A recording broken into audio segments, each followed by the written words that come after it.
اگر میں آئندہ بھی ایسا کچھ کروں گی نا تو تم پھر بھی یہی کرو گی، کیونکہ فیملی کمز فرسٹ۔ آخری 3 لفظ چپاتے ہوئے اس نے مہرام کو ایک طرف کیا اور اپارٹمنٹ کے اندر آئی۔ یوشے جو کب سے دروازے کی طرف دیکھ رہا تھا، جگن کو اندر آتا دیکھ اس کے چہرے پر پہلے حیرانی پھیلی، پھر خوف، پھر غصہ، جبکہ دوسری طرف جگن نے تو اس کے چہرے کے بدلتے تاثرات دیکھے بھی نہیں۔ اس کی بھوکی نظریں تو ڈش میں سجے پاستا پر پڑی تھی۔ یوشے نے اس کی نظروں کا رخ سمجھتی فوراً ڈش اپنی طرف کھسکائی۔ اس کی اس حرکت پر اس ندیدی نے اسے غصے سے دیکھا۔ تمہارے لیے نہیں ہے۔ اس سے پہلے کہ جگن آگے بڑھ کر ڈش چراتی، مہرام اس کے اور یوشے کی نظروں کے درمیان میں آ گئی۔ جگن نے بدمزہ ہوتے ہوئے اسے دیکھ کر آنکھیں گھماتی کمرے میں چلی گئی۔ خود تو فاقے کرتی ہے، اب میری صحت کو بھی نظر لگائے گی۔ اس کی بڑبڑاہٹ کا کسی نے کوئی جواب نہ دیا۔ اس کے اندر جاتے ساتھ ہی مہرام نے سر جھکایا اور یوشے کے ساتھ آ کر بیٹھ گئی۔ پاستے کی ٹرے آگے کرتے ہوئے اس کی نظریں یوشے پر پڑی۔ کچھ لمحے پہلے والی شوخی اور معصومیت اب اداسی میں بدل گئی تھی۔ جھکے کندھوں کے ساتھ وہ اپنے سامنے موجود خالی پلیٹ کو دیکھ رہا تھا۔ سفید لباس والی لڑکی نے سانس خارج کرتے اس کی پلیٹ میں پاستا رکھا۔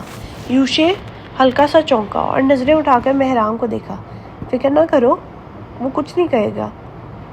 بڑی بہنوں والی یاد دہانی کروائی۔ اس کے لہجے میں ایک مان اور مضبوطی تھی جو آج سے پہلے کسی نے شاید ہی دیکھی ہو۔ یوشے نہ چاہتے ہوئے بھی مسکرایا۔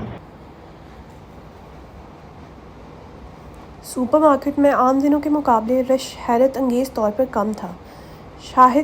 شاید مہینے کا درمیان چل رہا تھا، اس لیے ڈیلی پروڈکٹس والے کاؤنٹر میں سے گزرتے سفید فراک اور چوڑی دار پاجامے پہنے وہ ٹرالی گھسیٹ رہی تھی۔ بال گول مول جوڑے میں قید تھے، کندھے پہ پرس لٹک رہا تھا اور گردن میں دوپٹہ لپٹا ہوا تھا۔ وہ بیزاری سے ادھر ادھر دیکھ رہی تھی، جبکہ اس کے مقابلے میں یوشے اتنا ہی خوش تھا۔ ٹرالی کو لیڈ کرتا، لسٹ ہاتھ میں تھامے وہ ایک ایک چیز اٹھا کر اندر رکھ رہا تھا۔ اس کے انداز میں خوشی اور چستی تھی۔ ٹرالی چلاتی لڑکی کو اندر پڑی آدھی سے زیادہ چیزوں کا پتہ تک نہیں ہوگا۔ وہ تو زبردستی یہاں آئی تھی اور اب پچھتا رہی تھی۔ آنکھیں نیند سے بند ہونے کو بے تاب تھی۔ یوشے نے آگے بڑھ کے دودھ کے ڈبے اٹھائے اور ٹرالی کے اندر رکھے۔ وہ جو اس کے سٹینڈ پر مٹھی ٹکائے اونگ رہی تھی، اچانک پڑنے والے بوجھ کی وجہ سے جاگ گئی۔ سوئے مت، ابھی ہمیں بہت کام ہے۔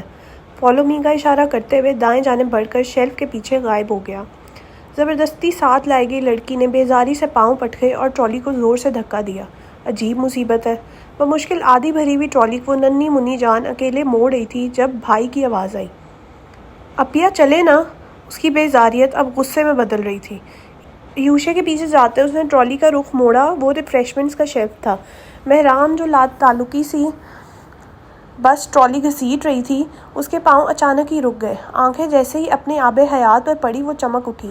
آگے بڑھ کر اس نے سٹنگ کا 6 والا پیک اٹھایا اور خوشی خوشی اندر رکھ دیا۔ ٹرالی کو پکڑ کر وہ تھوڑا سا ہی آگے بڑھی جب سامنے سے جوس کے 2 ڈبے اٹھاتا ہوا یوشے آیا۔ وہ ساتھ ساتھ اسے کوئی ہدایت بھی دے رہا تھا۔ جب اس کی نظر سٹنگ پر پڑی، چلتی ہوئی زبان کو بریک لگا۔ چہرے کے زاویے اچانک ہی ناپسندیدگی میں بدل گئے۔ یہ کس نے رکھی؟ ہاتھ بڑھا کر اس نے سٹنگ کا پیک اٹھا کر نیچے رکھنا چاہا جب ایک سفید ہاتھ زور سے آیا اور اس کا ہاتھ پیچھے دھکیلا۔ ہاتھ نہ لگاؤ اسے، یہ میرے لیے ہے، غصے سے کہا۔ یوشے نے اداسی اور حیرت کے ملے جلے تاثرات سے پہلے اسے دیکھا، پھر سٹنگ اور پھر دوبارہ اسے۔ یہ آپ پیتی ہیں؟ ہاں تو جب ہی صحت کا یہ حال ہے۔ بڑبڑا کر وہ آگے بڑھ گیا۔ مہرام نے اس کی پیٹھ کو حیرت سے دیکھا۔ ایک بچہ اس کی ناک میں دم کر رہا ہے۔ جس وقت وہ دونوں اپارٹمنٹ واپس آئے، شام کے اندھیرے نے پورے اسلام آباد کو اپنی لپیٹ میں لے لیا تھا۔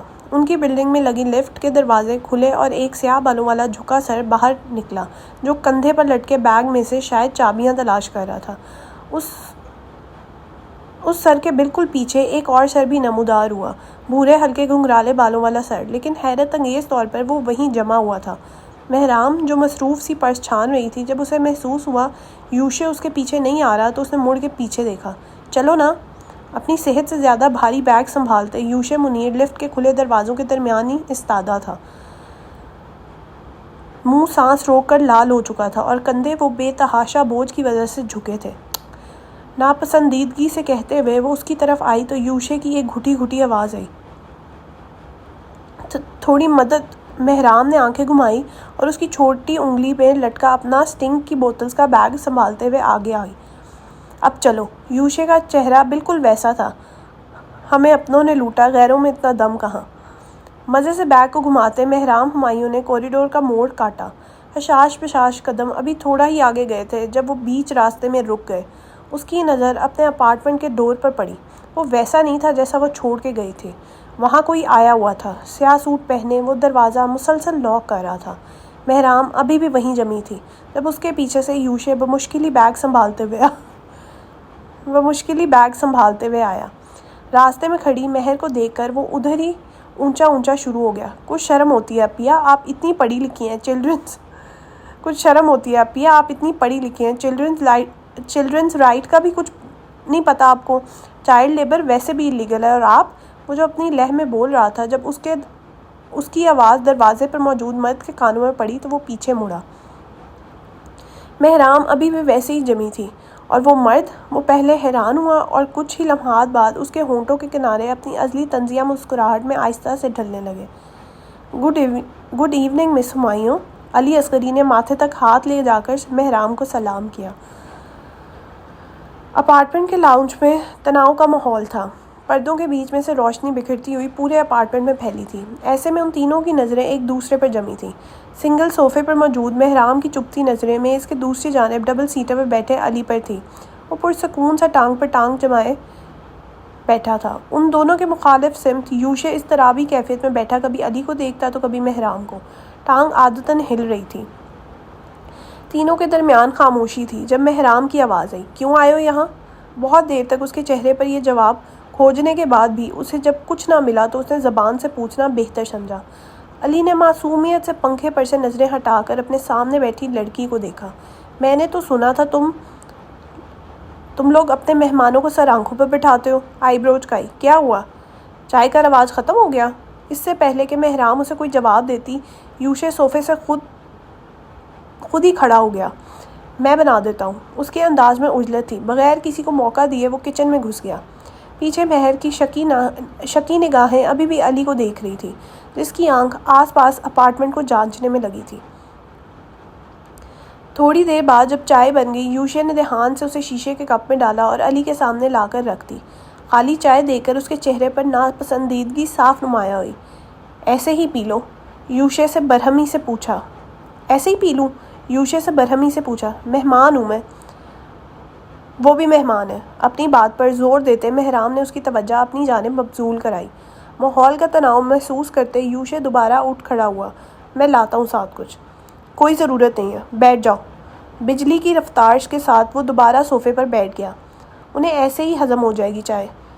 اس کی سیاہ آنکھوں میں سختی نمایاں تھی۔ ایک لمحے کے لیے بھی اس نے اپنی نظریں علی پر سے نہیں ہٹائی۔ چائے کی پیالی بے دلی سے اٹھاتے اس نے اپنے سر ناپسندیدگی سے جھٹکا اور گرم کپ کو ہونٹوں سے لگا لیا۔ اب بولو، کیا کام ہے؟ چائے پی لوں؟ چڑھ کر کہا۔ نہیں۔ مہرام کے بے ساختہ بولنے پر صرف وہی نہیں، یوشے بھی ٹھٹکا تھا۔ آج اس کے رنگ بدلے ہوئے تھے۔ کمر سیدھی کیے وہ پہلی بار اس گھر کی مالکن لگی تھی۔ آنکھوں میں سختی تھی، مزاج میں برہمی اور روب۔ پتہ نہیں کیسے مگر علی کا چائے تھاما ہاتھ خود بخود نیچے ہو گیا۔ نظریں چراتے اس نے آدھ پیا کپ نیچے رکھا اور اپنے ساتھ لائی فائل کھول کر سینٹر ٹیبل پر رکھی۔ یہ کیا ہے؟ مہر نے فائل کو نہیں دیکھا۔ اس کی نظریں ابھی بھی وکیل پر تھیں۔ بازل کی کیس فائل۔ وہ پھر بھی ٹس سے مس نہیں ہوئی۔ نظریں جھکا کر فائل کو دیکھا مگر اسے لینے کے لیے آگے نہیں ہوئی۔ مجبوراً یوشے کو وہ فائل اٹھا کر اس کے سامنے رکھنی پڑی۔ اس نے پھر بھی کوئی رد عمل نہیں کیا، یوں ہی کمر تانے بیٹھی رہی۔ اسے شاید اب فرق ہی نہیں پڑتا تھا۔ جب بہت دیر تک وہ نہیں بولی تو علی نے آئی برو چکاتے خود ہی اس سے سوال کیا، چاہیے نہیں تھی فائل؟ میری ہی تھی، میرے پاس ہی آنی تھی۔ تم بتاؤ، بس یہی دینی تھی؟ بیزاریت سے پوچھا۔ علی اصغری شاید کچھ اور توقع کر رہا تھا، کوئی شکریہ، کوئی بھیک، کوئی آنسو، مگر مہرام ہمایوں آہستہ آہستہ اب ان سب سے نکل رہی تھی۔ اپنے احساسات وہ اب صحیح جگہ انویسٹ کرنا چاہتی تھی۔ اور کچھ نہیں ہے تو تم جا سکتے ہو۔ حکم صادر کرتی وہ اٹھ کھڑی ہوئی۔ میں ذباب کا کیس لڑ رہا ہوں، تیزی سے بولا تاکہ اسے روکا جا سکے، اور وہ رک بھی گئی۔ مگر صرف وہی نہیں، یوشے بھی رک گیا۔ آپ آپی سے ملے تھے؟ آپ ان کا کیس لڑ رہے ہیں؟ پرجوش ہوتے یوشے یوشے صوفے کے بالکل دہانے پر بیٹھا تھا۔ علی کا تیر بالآخر نشانے پر لگا تھا۔ ایک جتاتی نظر بت بنی مہر کو دیکھا اور پھر یوشے کو دیکھا۔ ہاں، ملا تھا میں اس سے، بہت جلد بیل بھی کروا دوں گا۔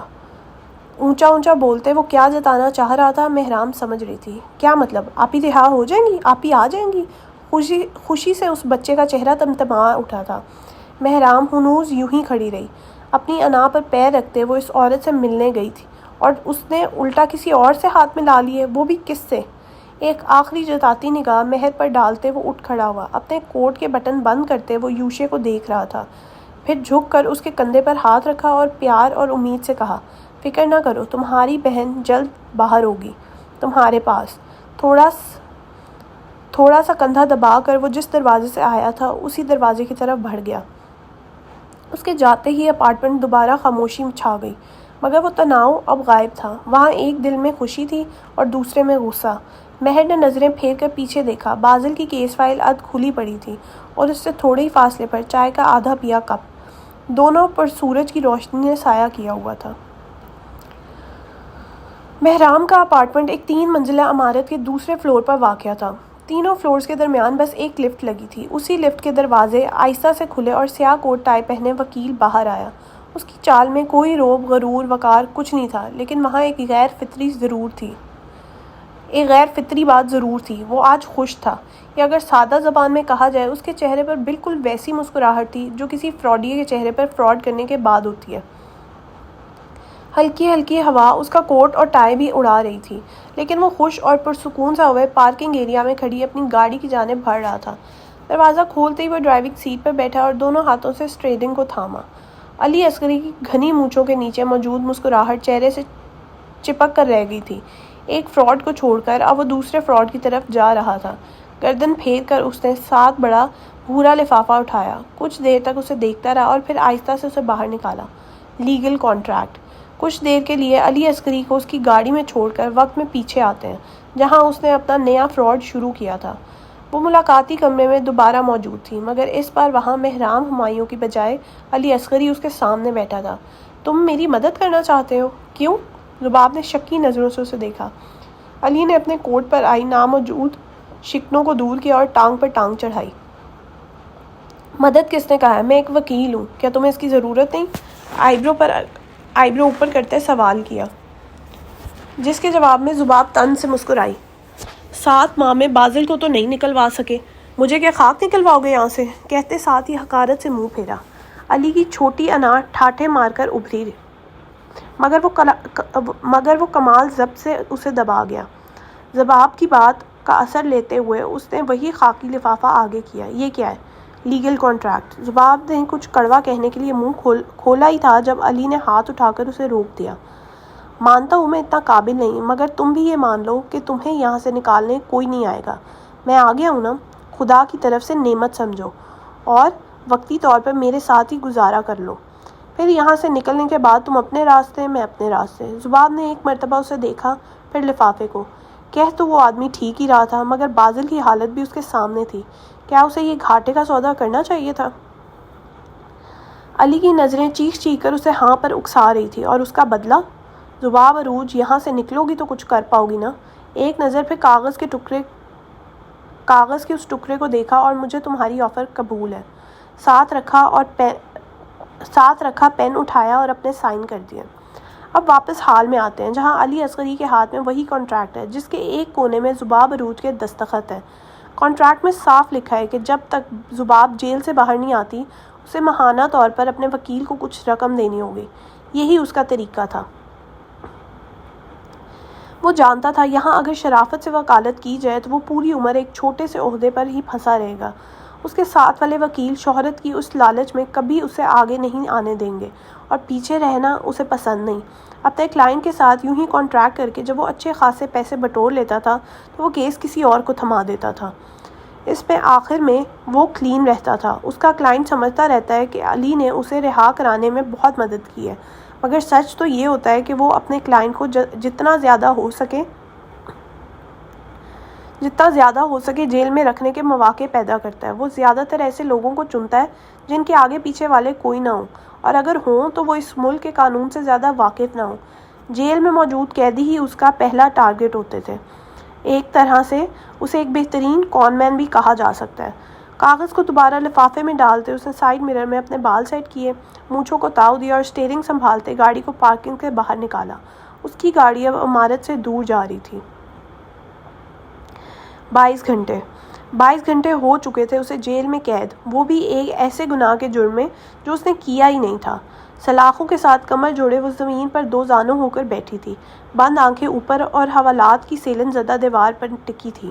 ذباب عروج کو عرش سے فرش پر لا پٹخا تھا۔ ہلدی والے لباس کا رنگ پھیکا ہو گیا تھا، گولڈن بال ڈھیلی پونی میں بند تھے، مگر ڈھیر ساری لٹیں چہرے اور گردن پر جھول رہی تھی۔ گال پر لگا ہلدی کا ٹھپا اب وہاں نہیں تھا، شاید اس نے منہ دھو لیا تھا۔ سر سلاخوں کے ساتھ بار بار ٹکراتی، وہ بس اپنی بیل کے انتظار میں تھی۔ علی نے اس سے کہا تھا وہ اسے نکال لے گا، مطلب وہ اسے نکال لے گا۔ دل ہی دل میں منصوبہ بندی کرتے اچانک کسی نے پیچھے سے سلاخوں کو زور زور سے ہلانا شروع کر دیا۔ ذباب بوکھلا کر وہاں سے ہٹی۔ سامنے وہی خاتون آفیسر کھڑی تھی، اسے حقارت اور تن سے دیکھ رہی تھی۔ جب وہ عورت اس کے سامنے آتی تھی، اسے دیکھ کر ذباب یوشے کا قتل بھول کر اس عورت کے قتل کا منصوبہ بندی شروع کر دیتی تھی۔ مبارک ہو، آج تیسرا مہمان، کہہ کر وہ باہر چلے گئی۔ ذباب منہ ہی منہ میں اسے گالیاں دیتی اٹھ کھڑی ہوئی۔ آگے بڑھ کر اس نے ساتھ پڑے مٹکے میں سے ایک گلاس پانی نکالا۔ آنے والا مہمان اندر آ چکا تھا اور اس کے قدم وہ رک گئی۔ ذباب نے پہچان لیے، سب سے مختلف چاپ، آہستہ سے سہج کر اگلا قدم اٹھانا۔ لیکن یہ سستی اس وجہ سے نہیں تھی کہ وہ بے یقین تھا، یہ اس وجہ سے تھی کہ آنے والا اس کی حالت سے لطف اٹھا رہا تھا، رک کر اس خوبصورت منظر کو اپنی آنکھوں میں اندر تک اتار رہا تھا۔ حلق میں جاتا پانی اندر تک کڑواہٹ پھیلا چکا تھا۔ سختی سے اسٹیل کا گلاس تھامے وہ حوالات کے بیچوں بیچ کھڑی تھی۔ آنے والا شخص سلاخوں کے ساتھ ٹیک لگا کر کھڑا تھا۔ اس کی پی کیپ نے اس کا آدھا چہرہ ڈھکا ہوا تھا، لیکن وہاں موجود خبیث مسکراہٹ چھپائی نہ چھپتی تھی۔ Good evening bright to be, زہر خند لہجے میں احمد جہاں زیب نے چبا کر کہا۔ ذباب نے آنکھیں سختی سے مینچ لی۔ وہ کس آدمی کے سامنے گرے گی؟ اب یہ وقت بھی آ گیا تھا اس پر۔ کیسا محسوس کر رہی ہو؟ وہ اونچا بول رہا تھا۔ ظاہر تھا وہ اسے چڑھا رہا تھا اور وہ چڑ بھی رہی تھی، مگر آج وہ اس نیولے کے منہ نہیں لگے گی۔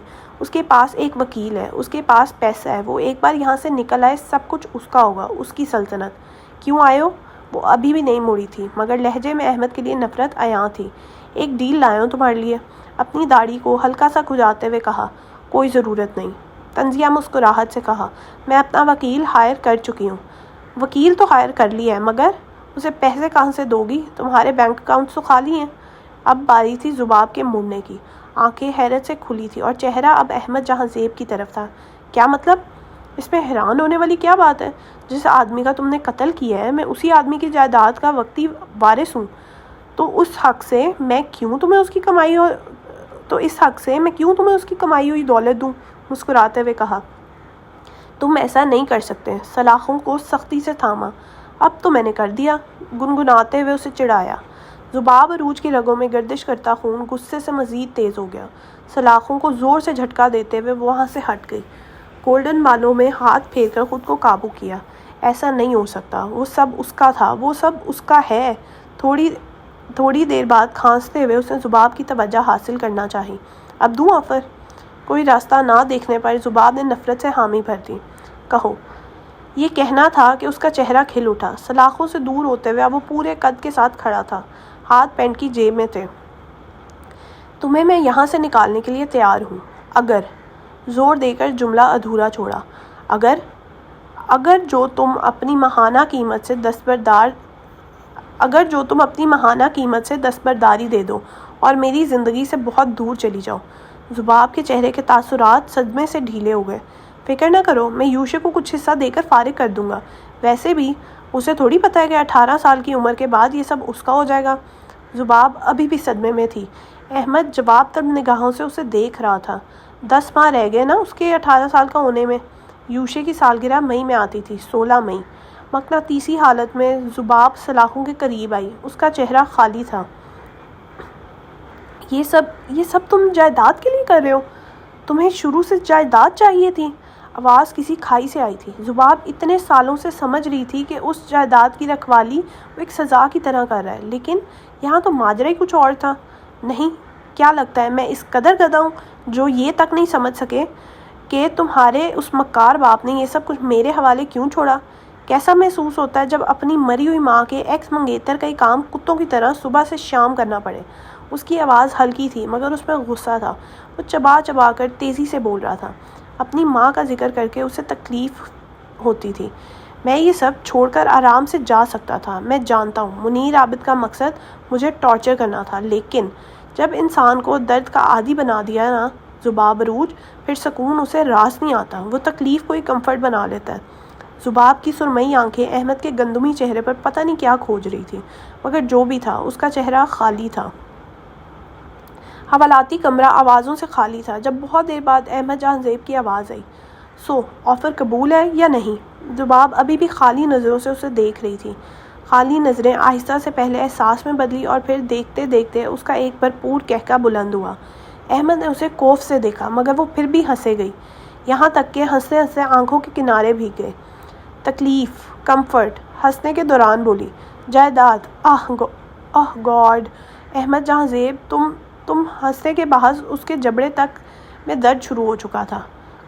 کون سی فلم دیکھی ہے رات کو؟ اتنا اچھا پتہ نہیں وہ آخری بار کب ہنسی تھی۔ سلاخوں کے پار موجود شخص اسے غصے سے دیکھ رہا تھا۔ تمہیں میری آفر قبول ہے یا نہیں؟ دانتوں کو آپس میں سختی سے پیوست کرتے ہوئے پوچھا۔ نہیں ہے قبول۔ کیا کر لو گے؟ مذاق اڑاتی نظروں سے کہا، میں تمہارے بینک اکاؤنٹس فریز کروا سکتا ہوں۔ کروا دو، شانے اچکاتے ہوئے کہا۔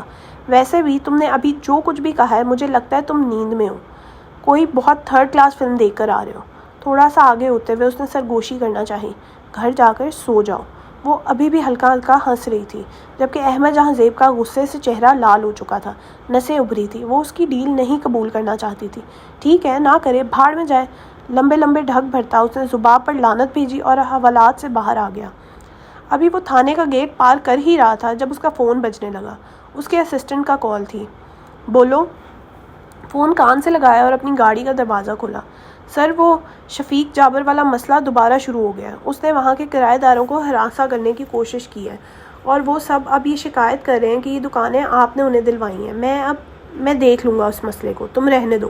نہ صرف اس کی بات بلکہ احمد نے اس کی کال بھی کاٹ دی۔ شفیق جابر اس کے حلق میں موجود وہ کانٹا بنتا جا رہا تھا جسے نہ وہ نگل سکتا تھا نہ اگل سکتا تھا۔ گاڑی سٹارٹ کرتے ہوئے وہ ابھی اسی مسئلے کے بارے میں سوچ رہا تھا جب اس کا فون دوبارہ بجا۔ غیر شناسہ نمبر سے میسج تھا، اور غیر شناسہ نمبر سے ہمیشہ کون میسج کرتا تھا؟ ذہن میں اچانک ہی جماکہ ہوا۔ ایک اور پلان۔ شفیق جابر کے علاوہ بھی ایک شخص ہے جو اس کے حلق میں پھنسا کانٹا تھا، یاور حبیب، اور یہ کانٹا پہلے والے سے زیادہ خطرناک تھا۔ اگر جو ایک تیر سے دو شکار کر لے۔ سوچتے ہوئے اس نے اپنی چیٹ کھولی۔ خبر ملی ہے کہ وہ کوے کو پنجرے سے نکال رہے ہیں، تو کیا سوچا ہے تم نے؟ وہ نکل گیا تو وہ تمہاری گردن کاٹنے کا باعث بنے گا۔ ڈھکے چھپے لفظوں میں موصول ہونے والا میسج وہ سمجھ گیا تھا، اور اب اسے کیا کرنا تھا بس یہ سمجھنا باقی رہ گیا تھا۔ گاڑی کو سڑک پر ڈالتے اب وہ آگے کے لاہیہ عمل کے بارے میں سوچ رہا تھا۔ ذباب عروج کی گرفتاری کے 2 دن بعد اسلام آباد میں کل رات پھر بارش ہوئی تھی۔ اسی وجہ سے موسم قدرے خوشگوار تھا۔ جون کی جھلسا دینے والی آب و ہوا اس وقت بھلی معلوم ہو رہی تھی۔ اسی آب و ہوا میں مہرالنساء ولا کے لان میں ہماری کہانی کا منظر تھا۔ لان کی گول سفید چیئرز پر 4 لوگ میز کے ارد گرد بیٹھے تھے۔ ہلکے آسمانی رنگ کے لباس پہنے محرام ہمایوں جو بیزار بیٹھی تھی۔ اس کی ایک طرف بیٹھی اس کی ماں، جن کی بیساکھیاں ان کے قریب موجود تھی، اور کمر تانے ان کی حالت اب دوبارہ نارمل کی طرف جا رہی تھی۔ چہرے پر موجود دھبے اب ختم ہو رہے تھے۔ کرتلین کے بالکل سامنے بازل کے نئے وکیل لقمان صاحب بیٹھے تھے، جن کے موٹاپے کے باعث سیاہ سوٹ کا بٹن بند نہیں ہو رہا تھا۔ ان کی نظریں جھکی تھیں اور تفتیش سے فائل کی روگردانی کر رہے تھے، اور اس سب سے آخری لان چیئر پر بیٹھا سیاہ آنکھوں والا بائیکر جو بے صبری سے مسلسل ٹانگ ہلا رہا تھا اور دانتوں سے ناخن کتر رہا تھا، وہ مجبوراً ڈرائیور کی سروس ادا کر رہا تھا، ایک سائیڈ کک کی طرح۔ اسے لقمان کے ساتھ دیکھ کر کرتلین نے آنکھوں ہی آنکھوں میں مہر سے پوچھا کہ یہ کون ہے، مگر مہر کے جواب دینے سے پہلے ہی سیف خود بول اٹھا، میں سیف ہوں، ان کا سالہ۔ دراصل یہاں سے سیدھا ہم نے کورٹ جانا ہے، ہمارا اپنا ایک کیس ہے، اسی لیے میں بھائی کے ساتھ ہی آ گیا۔ اب کون بار بار اس کا ابھی مزید بولنے کا ارادہ تھا جب عین نے ہاتھ اٹھا کر اسے بیچ میں ہی روک دیا۔ وہ خاموش ہو جانے والوں میں سے نہیں تھا، مگر نہ جانے اس بے ساکھیوں کے سہارے چلنے والی عورت کی نظروں میں ایسی کیا کاٹ تھی کہ اس کی بولتی زبان کو بریک لگ گیا۔ ان کو آئے ہوئے آدھا گھنٹہ ہو چکا تھا۔ اب چونکہ علی نے کیس سے دستبرداری دے دی تھی تو اب انہیں جلد از جلد وکیل کی مدد سے معاملہ نپٹانا تھا۔ محرام بجائے اس کے کہ لقمان صاحب کے وکیلوں والے تاثرات پڑتی، اس نے اپنی سیاہ آنکھوں سے اس بن بلائے مہمان کو گھورنا زیادہ بہتر سمجھا۔ اسے وہ پہلی نظر میں ہی پسند نہیں آیا تھا، اور اب یہاں یوں لان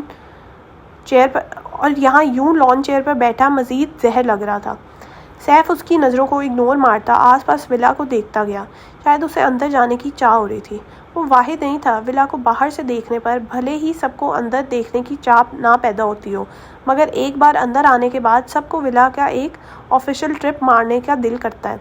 محرام ابھی بھی سیف کو گھور رہی تھی، لقمان ابھی بھی فائل کے صفحے پلٹ رہے تھے، قرۃ ابھی بھی ان کے حتمی جواب کی منتظر تھی، اور اس سب کے دوران اچانک ہی واش روم کس طرف ہے؟ سیف کی آواز آئی۔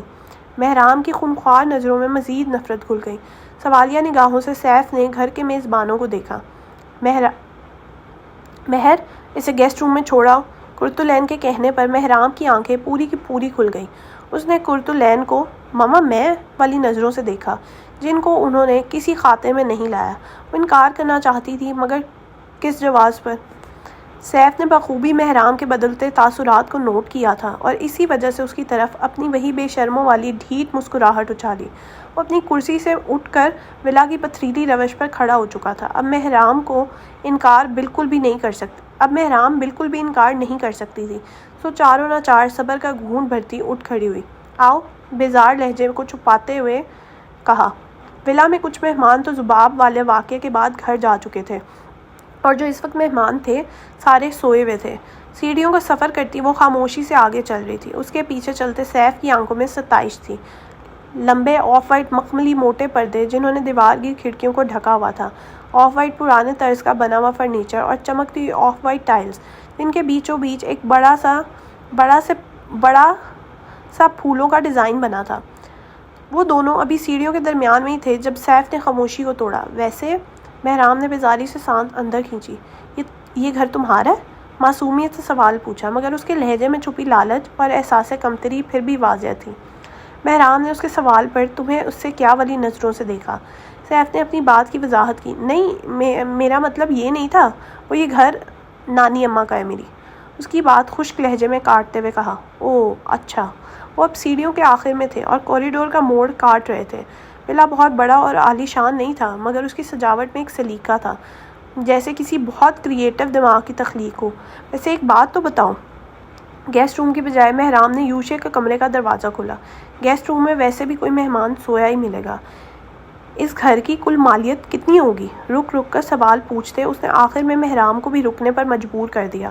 وہ ایک دم ہی ادھ کھلے دروازے کے بیچ میں ٹھہر گئی، حیرت سے منہ کھلا اور غصے سے بھویں سکڑی۔ Excuse me?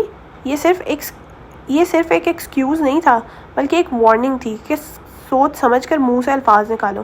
نہیں، میں تو بس مذاق کر رہا تھا، شرمندگی سے ہنستے ہوئے اس نے کہا۔ محرام نے ناگواری سے آنکھیں گھمائیں اور سر جھٹکتے ہوئے ہاتھ سے باتھ روم کی طرف اشارہ کیا۔ Your destination. اس پر ایک آخری مگر تنبیہی نگاہ ڈالتے وہ چلی گئی۔ سیف کے اچھے بچے والی مسکراہٹ اس کے جاتے ساتھ ہی ناگواری اور غصے میں تبدیل ہو گئی۔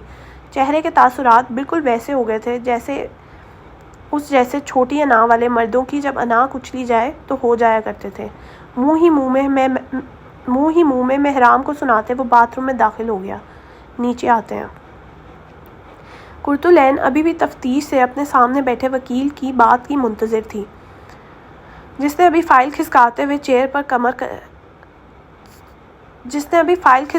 چہر پر کمر سیدھی کی، کوٹ کو سمیٹ کر اپنے سامنے کیا، مگر پھر بھی تون چھپانے میں ناکام رہے۔ عین نے آنکھوں میں انہیں اب پلیز بولیں کہا۔ آپ کے بیٹے کا کیس بہت سمپل ہے، آپ کے پاس اصل مجرم ہے، بس کچھ یوں کرنا ہوگا توند کو دوبارہ چھپانے کی کوشش کی۔ اسی دوران مہرام بھی واپس آ چکی تھی اور اب وہ اپنی جگہ سنبھال رہی تھی۔ جس عورت نے بازل ہمایوں پر کیس کیا ہے، آپ اس عورت سے نیگوشیٹ کریں، انہیں بتائیں کہ اصل مجرم کون تھا۔ کم از کم آپ کا بھائی تو کیس سے باہر نکلے، پھر آگے وہ عورت جانے اور اصل مجرم۔ پلاٹ کے جعلی کاغذات اسی نے دیے تھے نا آپ کے بیٹے کو، تو بس اپنے پیسے چاہیے جو کہ نکلوانا قانون کا کام ہے۔ اپنی بات ختم کر کے انہوں نے ایک مرتبہ پھر کوٹ کے بٹن کو بند کرنے کی ناکام کوشش کی۔ شاید یہ عادتاً تھا۔ ٹھیک ہے، مہرام مل آئے گی اس عورت سے۔ اگلی پیشی کب ہوگی؟ کرتلین کی بات کو اگنور کرتے اس نے تیزی سے سوال کیا۔ یہ تو کورٹ ڈیسائیڈ کرے گا، سن کر اس نے سر ہلا دیا۔ واپس اوپر آتے ہیں۔ یوشے کے باتھ روم میں پانی کا نل پوری رفتار سے کھلا تھا مگر استعمال نہیں ہو رہا تھا۔ شیشے کے سامنے کھڑا لڑکا باتھ روم کی تلاشی لینے میں جو مصروف تھا، وہ ویسے ہی بور ہو رہا تھا۔ نیچے جا کر اس نے کرنا بھی کیا تھا۔ بڑا ہی کوئی بورنگ بندہ ہے جس کے واش روم میں آ گیا ہوں۔ پانی کا نل بند کرتے تبصرہ کیا۔ کوئی شیونگ کریم، کوئی ہیئر جیل، کوئی پرفیوم، کچھ نہیں۔ اب میں اگلے مہینے کا پرفیوم کہاں سے لاؤں گا؟ ناپسندیدگی سے سوچتے ہوئے وہ تولیے سے ہاتھ صاف کرنے لگا۔ یہ ٹرپ انسکسیسفل گیا تھا۔ باتھ روم کا دروازہ کھولتے ہوئے بھی اس کی بڑبڑاہٹ جاری تھی۔ دروازہ بند کر کے وہ ابھی باہر جانے کے لیے بڑھا ہی تھا جب اس کے کانوں میں کچھ آواز پڑی۔ اس نے پیچھے کسی کی کمر دیکھی تھی، ایک جھلک سی۔ ایڑیوں کے بل گھومتے وہ پیچھے مڑا۔ واش روم کے دروازے کے ساتھ ہی لگی الماریوں میں سے ایک کے پٹ کھلے تھے اور دو بھورے ہاتھ اندر چیزیں آگے پیچھے کر رہے تھے۔ اس کی آنکھوں نے ہاتھوں سے سفر کرتے ہوئے نیچے بیٹھے شخص کو دیکھا۔ وہ کوئی لڑکی تھی، لمبے گھنے گھنگرالے بال اور کھلا سفید کرتا پینٹ۔ اس کے انداز سے لگ رہا تھا جیسے وہ کچھ چوری کرنے آئی ہو۔ اپنے سامان میں کوئی ایسے چوروں کی طرح نہیں آتا۔ ویسے اس کے بولنے پر لڑکی بوکھلا کر مڑی۔ یہ اخلاقی جرم نہیں، کسی کی چیزوں میں بغیر اجازت ہاتھ مارنا۔ جگن کے چہرے پر سے ہوائیاں اڑ گئی اور سیف اس کا چہرہ بھی کچھ کم حیران نہیں تھا۔ جیسے ہی جگن نے چہرہ پھیرا وہ پہچان گیا تھا وہ کون تھی۔ یہ لڑکی، اسے تو دیکھ رکھا تھا اس نے پہلے۔ تم؟ سیف نے کہا۔ جگن کے چہرے پر لا علمی تھی۔ تم تو وہ جو اس دن کلینک آئی تھی، منیر عابد کی بہو اور ان کے بیٹے کی بیوی، تم یہاں؟ وہ ایک انجان بندے کو کسی اور انجان جگہ دیکھ رہا تھا۔ پہلے تو جگن کو اس کی بات سمجھ نہیں آئی مگر جب آئی تو اس نے آہستہ آہستہ یاد آیا یہ لڑکا کون تھا۔ اس دن ڈاکٹر کے کلینک میں ان کے ساتھ، لیکن یہ یہاں۔ اوف خدایا، اگر اس نے کسی کو کچھ بتا دیا تو تم یہ اس کی بات کاٹتے جگن نے تیزی سے پہلے کمرے کا دروازہ لاک کیا اور پھر اس کی طرف گھومی۔ سیف ابھی بھی منہ کھولے کھڑا تھا۔ تم کون ہو؟ جگن نے سوال کیا۔ مجھے چھوڑو، تم کون ہو؟ حقارت سے سینے پر بازو باندھے۔ میرے گھر میں کھڑے ہو کے تم مجھ سے پوچھ رہے ہو کون ہوں؟ تمہارا گھر؟ اس نے ارد گرد دھیرے سے دیکھا۔ مگر محرم نے تو کہا تھا کہ اس کی نانی کا گھر ہے۔ تمہیں تو دیکھ کر لگتا ہے، اوپر سے نیچے تک جگن کو دیکھا، کہ تمہیں نانی کے درجے پر جانے کے لیے ابھی بہت سال ہے۔ شٹ اپ، اونچی آواز میں باقاعدہ چیخ کر بولی۔ سیف کو یوں لگا جیسے وہ بہرا ہو جائے گا۔ وہ بھوری چمکتی رنگت والی لڑکی اسے خونخوار نظروں سے دیکھ رہی تھی۔ مہرام کی بہن ہوں میں، میری نانی کا گھر ہے۔ ہیں؟ اس نے اتنی تیزی سے جگن کی بات کاٹی جیسے کوئی کرنٹ لگ گیا ہو۔ تم محرم کی بہن ہو؟